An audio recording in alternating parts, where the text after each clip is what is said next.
주님은 우리가 분명히 준비할 거 말씀하셨거든요. 그것은 주님의 뜻이에요. 그런데 이런 주님의 뜻을 알고서도 준비하지 않는 자들은 많이 맞을 것이다. 안녕하세요, 여러분.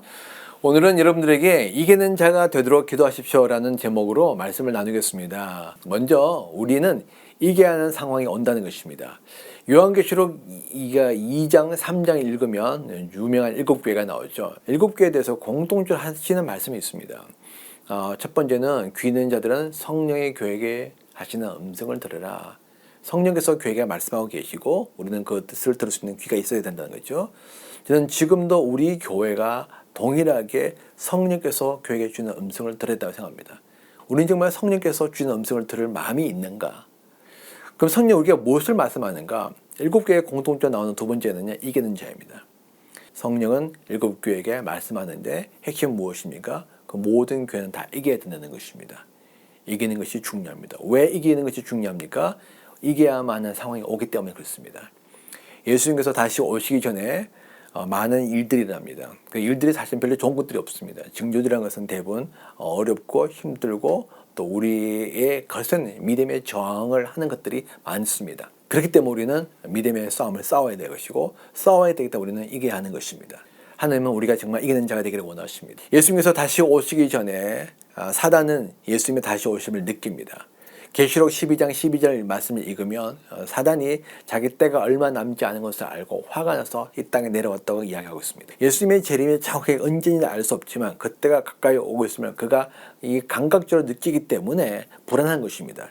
지금은 그래도 그나마 나름대로 힘을 쓰면서 왕노릇하면서 세상의 악을 확산시키고 자기 뜻을 이루어가려고 하고 있지만은 예수님이 다시 오시면 자기는 완전히 심판받고 영원한 멸망에 처해지게 됩니다. 그것을 정말 싫은 것이죠.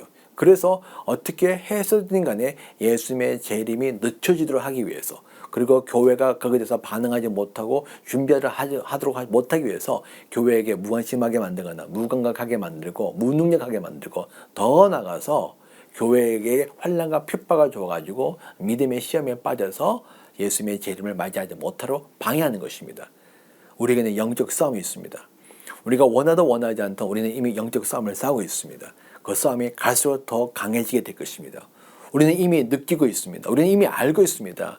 우리가 이 땅에서 그리스도인으로 살아가는 것이 결코 쉽지 않다는 사실을 여러분 다 느끼고 있을 것입니다.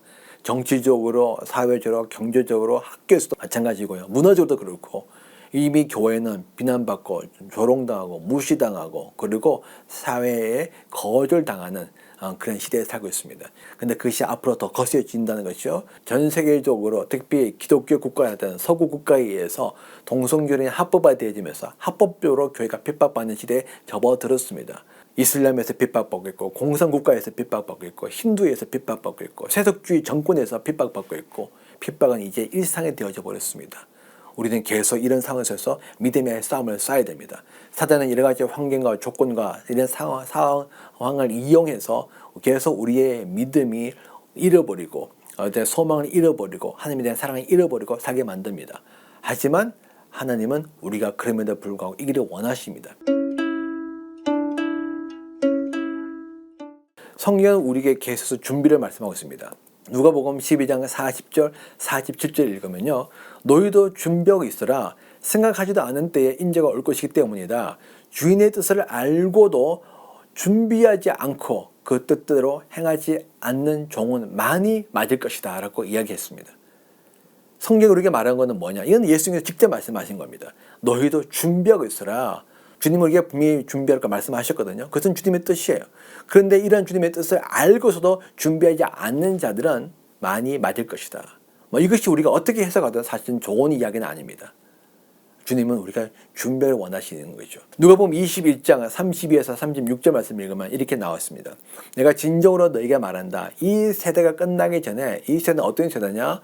성경은 두 세대가 있는데요. 과거의 세대와 다가오는 세대입니다. 과거의 세대는 사단의 지배하는 시대고 다가오는 시대는 예수님의 제 이름을 말미암아 예수님께서 통치할 그런 시대죠. 이런 시대가 끝나기 전에 이제 이 모든 일이 다 일어나게 될 것이다. 하늘과 땅은 없어질지라도 내 말은 절대로 없어지지 않을 것이다. 너희는 서로 조심해서 방탕과 술 취함과 세상살이의 걱정으로 너희의 마음이 짓누르지 않게 하고 또한 그날이 덕과 같이 너에게 닥치지 않게 하여라.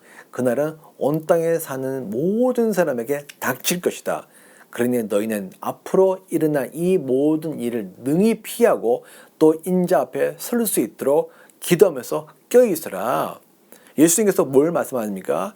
앞으로 일어날 이 모든 일을 능히 우리가 피할 거는 피하고 우리가 이길 거는 이길 수 있도록 준비해서 이걸 위해서 우리가 기도하고 껴있으라는 것이죠. 마지막 때 성도는 예수님을 맞이하도록 우리 자신을 준비해야 됩니다. 그거는 피난처, 물론 피난처 준비할 수도 있겠죠. 그러나 그런 준비가 아니고 믿음의 싸움을 싸울 영적인 준비라는 것입니다. 예수 그리스도의 군사로서 예수님과 함께 믿음의 싸움을 싸울 준비를 해야 되는 것이죠. 그런데 이 싸움은요, 이미 예수님께서 승리하신 싸움입니다. 계시록 17장 14절 말씀에 이런 말씀이 있습니다. 그들이 어린 양에게 싸움을 걸 터인데 어린 양이 그들을 이길 것이다. 그것은 어린 양이 만주의 주여 만의 왕이기 때문이며 어린 양과 함께하는 사람들이 부심을 받고 택하심을 받은 신실한 사람들이기 때문이다. 이 사단이 예수님께 싸움을 겁니다. 택도 없는 자가 사실은 예수님께 싸움을 거는 것이죠. 소총 하나 가지고 탱크에 싸움을 거는 것과 마찬가지입니다. 그 싸움이 되겠습니까? 어림도 없는 거죠. 사단이 계속 예수님이 재림하지 못하도록 방해하고 저항하고 있지만은 예수님께서 사단을 완전히 무찌릅니다. 완전히 세상은 악이 다 사라지고 사단은 심판받고 멸망받게 되어지죠. 그리고 예수님과 함께하는 하나님의 백성, 구원받은 성도들이 그 영광스러운 삶에서 승리를 얻게 될 것입니다. 하나님은 시간을 초월하는 분이기 때문에 시간적으로는 우리에게 미래에 일어날 일이지만 하나님 안에는 이미 다 이루어진 일들입니다. 하나님께서 그걸 우리의 시간대 안에 하나하나 이루어 나가시는 거죠. 그래서 우리에게는 과거가 있고 현재가 있고 미래가 있고 또 우리는 이것이 앞으로 일어날 일들이고 앞으로 일어날 싸움이고 일어날 승리이지만은 이미 하나님께는 다 승리해 놓은 일들인 것입니다. 그럼 세 번째로는 어떻게 되는가? 성령께서 성도를 도우신다는 것입니다. 우리가 이런 믿음의 싸움을 싸울 준비를 하는 것을 성령께서 도우신다는 것이죠. 갈라디아서 5장 25절 말씀에 우리가 성령으로 삶을 얻었으니 우리는 성령이 인도해 주심을 따라 삽시다라고 이야기했습니다. 근데 계시록 22장 17절에도 이렇게 말씀하고 있습니다. 성령과 신부가 오십시오라고 말씀하십니다. 성령께서 우리에게 새로운 생명을 주시고 성령께서 우리의 삶을 인도하는데 이 삶은 어떤 삶이냐? 성령님은 지금 계속해서 기도하고 있는데 뭘 기도하고 있습니까? 예수님 어서 오십시오. 예수님 어서 오십시오. 다시 오십시오. 그래서 이 땅에 완전한 정의를 이루십시오. 모든 악을 다 심판하십시오. 완전한 평안을 이루십시오. 하나님의 백성들을 악에서 완전히 구원하시고 이 땅을 새롭게 알려줘서 새로운 하늘과 새로운 땅을 만드십시오. 이번에 팬데믹 사건은 절대 그냥 일어난 사건이 아닙니다. 이 사건은 성령께서 교회를 흔드시고 그렇지만 흔드는 것이 목적이 아닙니다. 그 목적은 교회를 새롭게 하는 것이죠. 다시 오실 주님을 맞이할 수 있는 교회가 되도록 교회를 흔드셔서 교회를 새롭게 하는 것입니다. 우리를 깨우는 것이죠. 그러면 우리는 성령의 음성을 들어야 됩니다. 우리의 그 음성을 듣고 우리가 말씀을 따라서 준비하는 자가 되도록 할 때 성령께서 우리를 도와주실 것입니다. 에레미야서 15장 20절 말씀에 이렇게 되어 있습니다. 내가 너를 튼튼한 노수의 성벽을 만들어서 이 백성과 맞서게 하겠다. 그들이 너에게 맞서서 싸우겠지만 너를 이기지 못할 것이다. 내가 반드시 너와 함께 있어서 너를 도와주어 너를 구원하여 줄 것이다. 나 주의 말이다. 하나님께서 우리를 도우셔서 우리로 하여금 이기게 한다는 것입니다. 사단이 거세게 저항하고 우리를 공격하게 될 것입니다. 갈수록 환난과 핍박이 더 거세지게 되겠습니다. 상황은 더 힘들어지게 될 것입니다. 우리의 믿음에 계속 도울 좀 받고 시험을 겪게 될 것입니다. 때로는 소망을 잃어버릴 일들이 일어나게 될 것입니다. 그렇지만 그럼에도 불구하고 성령께서 우리를 도우셔서 우리를 하여금 이 영적 싸움을 이기게 하여 주신다는 것이죠. 제가 특별히 좋아하는 구절이요. 디도서 2장 11절에서 13절 말씀입니다. 모든 사람에게 하나님의 구원의 은혜가 나타났습니다. 그 은혜는 우리를 교육하며 경건하지 않음과 헛된 정욕을 버리고 지금 이 세상에서 신중하고 어렵고 경건하게 살게 하십니다. 그래서 우리는 곧 위대하신 하나님과 우리 구주 예수 그리스도의 영광에 나타나기를 고대합니다. 하나님께서 구원의 은혜를 베푸셨다 했습니다. 이 구원은요, 우리가 처음에 예수 그리스도를 믿고 죄에서부터 구원을 얻는 것도 구원이 있지만은 다시 오실 예수님을 맞이할 수 있도록 우리의 모든 삶을 구원의 길로 이 악에서부터 구원해 주고 하나님의 거룩한 삶을 인도하는 그 구원의 성화의 과정도 포함되어 있습니다. 하나님의 은혜가 나타나서 그 은혜가 우리로 하여금 교육하고 경건하게 하고 헛된 정력 버리고 이 세상에서 신중하고 거룩하고 어려운 삶을 경건한 삶을 살게 한다는 것입니다. 근데 그 삶을 어떻게 살게 됩니까? 바로 성령을 줘서 살게 하는 것이죠. 하나님께서 성령에게 말씀하시고 우리 안에 계신 성령이 우리를 도우셔서 우리를 하여금 다시 오실 예수 그리스도를 맞이할 수 있도록 우리 삶을 도와준다는 것입니다. 하나님이 도와준다는 것입니다. 하나님이 함께 한다는 것입니다. 하나님이 인도한다는 것입니다. 이것이 바로 하나님의 약속입니다. 그러므로 우리는 이 약속을 믿고 우리가 이 다시 오실 예수님을 맞이할 준비를 해야 되는 것이죠. 어떤 분은 그렇게 이야기합니다.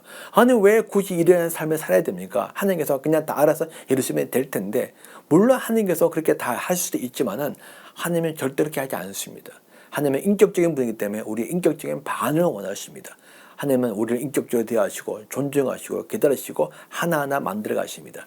그러면서 이 여정을 통해서 하나님의 원하시는 성숙된 일을 만들어 가시는데, 다시 말하면 우리의 믿음이 더 굳건해지고 우리의 소망이 더 불타오르고 하나님 향한 더 뜨거운 사랑을 가진 자로서 우리를 만들어 가시는 거죠.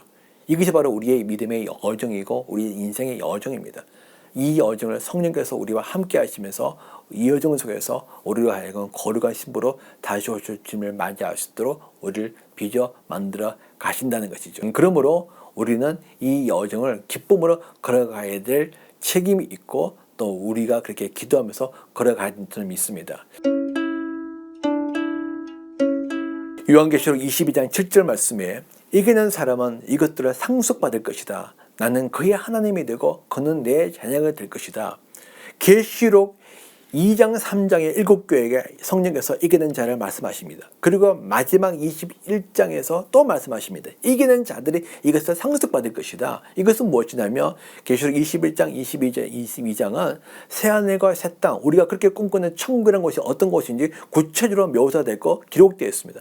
그 영광스러운 복된 삶을 이제 21장, 22장에 기록해 놨는데 이것들을 누리게 될 것이다. 하나님은 우리에게 이것을 누리게 하여 주기를 원하십니다. 요한에서 5장 4, 5절 말씀에 이렇게 기록되어 있습니다. 하나님에게서 태어난 사람은 다 세상을 이기기 때문입니다. 세상을 이긴 승리는 이것이니 곧 우리의 믿음입니다. 세상을 이기는 사람은 누구입니까? 예수가 하나님의 아들이심을 믿는 사람이 아니고 누구겠습니까? 우리가 세상을 이기는데 누가 세상을 이기느냐? 예수가 하나님의 아들이심을 믿는 이들이 누구입니까? 바로 구원받는 성도들이죠. 구원받는 성도들은 세상을 이긴다는 것입니다. 그런데 그 이기면 우리가 이기는 것이 아니라 성령께서 우리를 이기게 도와준다는 것이죠. 단지 우리를 불러서 그 싸움에 동참시킴으로 말미암아 그 여정을 통해서 우리로 하여금 하나님의 원하시는 성숙한 신부로 만들어 가신다는 것입니다. 그러므로 여러분 두려워하시거나 염려하지 마시고 기쁨으로 감사함으로 이 주님의 부르심을 받아들이십시오. 성령님께 여러분 자신을 내어드리십시오. 그리고 우리가 다시 오실 주님을 맞이하겠다고 여러분 결심하십시오. 그럴 때 하나님께서 여러분들의 기도를 받으시고 삶을 받으셔서 주님을 맞이할 성숙한 강건한 자로 빚어 만들어 가실 것입니다. 그 일을 우리 안에 계신 성령께서 이루어 가실 것입니다. 기도하겠습니다. 주님, 이 마지막 때에 우리가 정말 이기는 자로 서기를 원합니다. 거센 공격이 있습니다. 거센 시험이 있습니다. 사단의 유혹이 있습니다. 이단들의 막 일어납니다. 하지만 우리는 이기게 될 것입니다. 이 싸움은 이미 예수님께서 이기신 싸움이요, 우리 안에 계신 성령께서 우리를 도와주는 싸움이기 때문에 그렇습니다. 우리는 주님을 의지하고 주님을 신뢰합니다. 그러면 믿음으로 나아갑니다. 소망 가운데 나갑니다. 하나님 우리를 받으시고 하나님 우리를 더 빚어 만드십시오. 이 마지막 때 일어날 거대한 영적 싸움을 싸워서 능히 이기는 자로 주님 빚어 만들으십시오. 우리 주 앞에 내어드리니 주님의 뜻을 이루십시오. 예수 이름으로 감사하며 기도합니다. 아멘.